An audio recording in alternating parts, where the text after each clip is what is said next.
No, ja som tu. Neodišiel som. Ja som tu.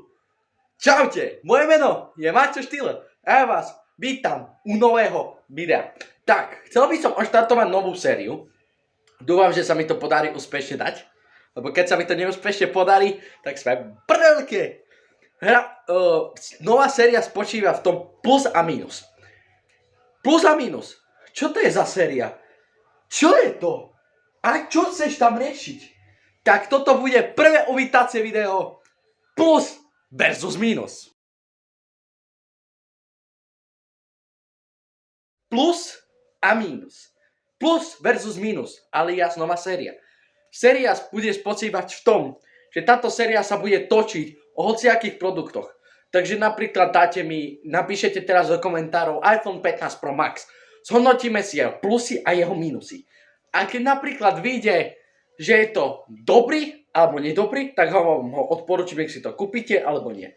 Samozrejme, keď už sa to podarí, tak to bude geniálne, pretože to bude, lebo máme kopu značiek, kopu veci, kopu miliardy veci, kopu kravín, kopu veci, ktoré by sme mohli urobiť. Takže preto vás chcem poprosiť, dajte odber a zvonček, lebo keď ho nedáš, poletíš von oknom, ktoré mám tu hneď vedľa. Poletíš ním, ale že poletíš. Nie, že poletíš, že ťa vezmem a ťa hodím. Normálne ťa otvorím okno, raz, dva, tri a si von. Normálne, daj ten odber už. No, tak sa prestan trepať. Blížime sa k 250 odberateľom, tak ho tam daj, prosím ťa.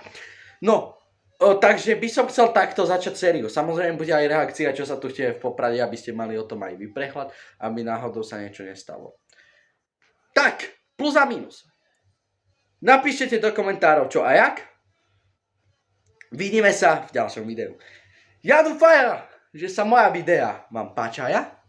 Pokiaľ áno, tak dajte odber, zvonček, follow. Dajte odber a zvonček a like. To vyzerá, hej, že sme youtuber a nie nejaký posratý maniak.